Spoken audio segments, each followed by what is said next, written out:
Um podcast aqui na cidade que o nome é Canhão. Sim, Não é? inclusive acontece aqui. Ah, é? É. Então veja, não é porque eu vou dar uma de canhão, né? Sim. Então uma bomba. Primeiro dizer, tudo é político, cara. Sim, Tá? Não existe assim, essa aqui é uma leitura teológica, essa aqui é uma leitura política. perfeito. Por exemplo, agora há pouco eu acabei de dizer que as pessoas ficam procurando negros na Bíblia. Sim, E isso foi intencional. Né? A Bíblia é negra. sim, Mas os caras ficam procurando achar um negro na Bíblia. Tá? Deviam estar procurando branco. Então, essa perspectiva é política. O protestantismo clássico, né? O pessoal brinca, quer ver o ovo ou a galinha, né? Max Weber no protestantismo ou o Capital, né? Então, que os dois meio que um gesta o outro, essa coisa de que a evolução do ser humano, que ele se converte, ele passa a querer uma vida mais e etc. E isso, bom, beleza, eu não vou entrar nesse campo. Mas qual é a bomba? Você coloca, e me permita, com todo respeito, romanticamente, porque eu pensei assim, eu li assim durante muito tempo, perfeito. né? Você tinha um Estado romano extremamente opressor, que tratava não só cristãos, para ser justo, né? Todos os povos conquistados. É claro, o Evangelho e Paulo está falando na narrativa do grupo ao qual ele está inserido. Sim, Porque fica parecendo assim que Roma tratava os outros povos que elas conquistavam com menos rigor. Não, os bárbaros eram todos... estavam do mesmo jeito, tá certo?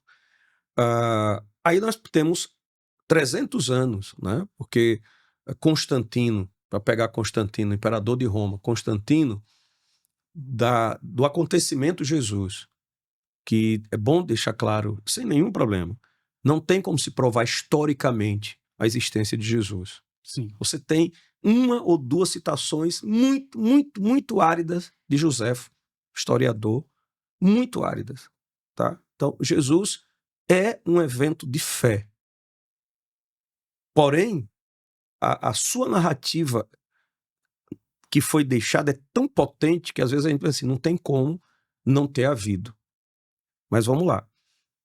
Dali até o ano 300, a igreja já caminha, e eu já falo do pós-Jesus, ele é crucificado, tá? Lembrar que os primeiros escritos do Novo Testamento, por exemplo, que a gente conhece, vão começar a surgir 40 anos, tá? Um texto de 1 Coríntios 15 é um dos textos mais antigos do Novo Testamento, antes de Evangelho. sim, Né? E aí é um problema, porque Paulo não conviveu com Jesus. Paulo teve uma experiência de fé. E o primeiro cara que escreve sobre a igreja, o que Jesus queria, nunca ouviu nada de Jesus. Não caminhou com Jesus. Os caras que caminharam com Jesus vão começar a escrever, eles e suas comunidades, depois. sim, O último evangelho vai ser escrito lá pelo ano 70, quase. Então, por quê? Vamos destacar também, a tradição oral não precisava de escrito. A oralidade. Então, para falar de oralidade, a gente lembra de um povo, a África. Né? A gente lembra que, por exemplo, os povos de terreiro não têm texto sagrado. sim, A oralidade é muito potente. Mas da oralidade, eles passaram, sob influência grega, romana, de ter que fazer registros. A pergunta é, quem conquistou quem? Numa narrativa romântica, esse povo de fé foi resistindo e conquistou o Império Romano. Que bom que fosse assim. Porque hoje é quase um consenso que a tragédia do cristianismo foi exatamente quando ele foi cooptado pelo Império Romano. Ou melhor, durante um período, os caras queriam aniquilar aquele povinho que, mesmo estando muitas vezes numa situação de indignidade, porque não se submetia e tal, lembrar, nós estamos falando desses primeiros cristãos, eles são judaizantes. sim, É como no Brasil. Uma geração inteira de protestantes, e ainda muita gente hoje, de cada 10 evangélicos, a maioria vem do catolicismo. A maioria. Poucos vêm do terreiro, poucos vêm... A maioria vem do catolicismo. Então você tem um evangélico católico. sim, Tá? Então você tinha o cara que era neocristão, a seita, eram os nomes, o povo do caminho, mas a maioria vinha do judaísmo. Então o cara ainda estava ali num conflito. É para circuncidar, não é para circuncidar, né? Eu posso ir Guardo na sábado ou feira, não guardo? eu posso ir na feira comprar na barraca de Seu Antônio, que sei lá, faz culto pro deus Baco, né? Tô dando aqui um chutão. E aí ficava nessas crises homéricas e tal, o que é que eu faço? Mas vai resistindo. E aí o pessoal é cozinheiro, cuida dos estábulos, e etc, etc, etc. De repente, um belo dia, o cristianismo, guiado pelo Espírito Santo, toma o grande império romano. Essa é a história que a gente gostaria, e durante muito tempo eu li assim e vi assim. Hoje, analistas críticos da tragédia que se tornou o cristianismo começam a identificar esse processo exatamente ali, quando o cristianismo é engolido pelo Império Romano. Por exemplo, você sai de uma comunidade em que não tinha, aí vamos lembrar o cidadão Paulo. Sim. Em Cristo não deve haver judeu nem grego, homem nem mulher, escravo nem livre. Perfeito. A idealização dele. Aí você é tomado por um projeto que no dia seguinte, para eu ir no culto em que o imperador vai estar, eu já não posso ir mais de chinelo e bermuda. Sim. Eu saía do meu trabalho, da minha entrega, na minha bicicleta, ou da construção civil, e eu ia me encontrava com meus iguais, sentava numa roda, a gente comia ali um pão, um peixe, a gente cantava alguns hinos, a gente fazia a memória de Jesus, não tinha textos escritos, né? E todo mundo se cuidava mutuamente e se apoiava mutuamente. Esse foi o projeto inicial. Quando Jesus sai de cena, você já vai ter, e a gente está muito no campo da religião, né, aqui, mas você vai ter o primeiro, o segundo e o terceiro Paulo. Por exemplo, algumas cartas de Paulo não escreveu. Sim. Tá? E aí você já começa a ver ali, mulher fique calada. Em Cristo não há judeu nem grego, homem nem mulher, escravo nem livre. E de repente, mulher fique calada. De repente, respeite os vossos presbíteros. Mas com Jesus, era uma comunidade de iguais. Mas vai lá. Aí a igreja é conquistada, é engolida.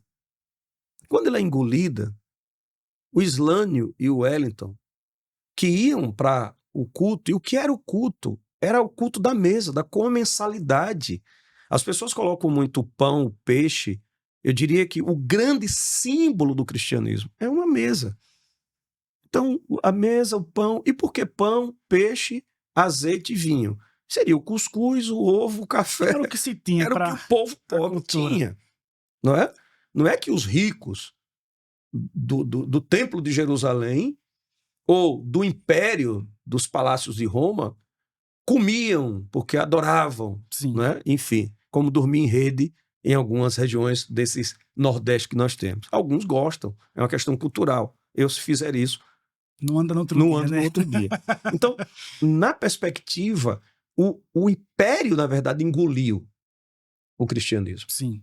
E aí, essa expansão que a gente tanto celebra, a gente, sinceramente, Islane, lendo Jesus de Nazaré, hoje, cada vez mais botando... Sabe essa coisa?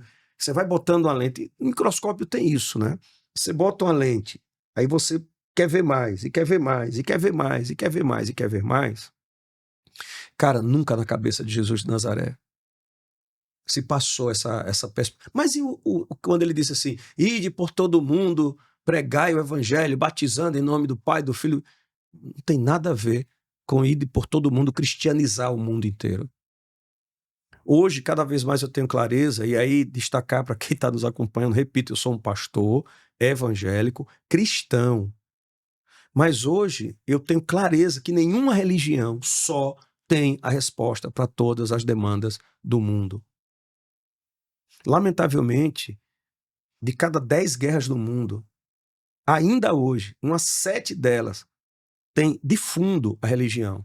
A coisa é tão absurda que o Netanyahu, primeiro-ministro da extrema-direita de Israel, está dizimando uma população inteira. E esses dias na ONU, ele cita textos bíblicos como se ele fosse um cara assim de muita fé, porque é uma grande estratégia, inclusive, que move as pessoas. Não, eu não estou fazendo isso em nome do meu desejo de poder. Por exemplo, Israel não está fazendo isso porque quer chegar no litoral sem ter problema, para pegar o gás, para ser base para o Império Norte-Americano nas suas alianças. Não, é porque nós queremos dizimar esse povo que não crê em Deus, que numa região que tem cristãos, que tem muçulmanos, que tem e etc, etc e tal. Sim. Então, nada melhor do que você usar essa perspectiva. Hoje, eu fico pensando, vamos pensar o inverso. Se o cristianismo que tivesse vencido fosse o cristianismo de Jesus de Nazaré,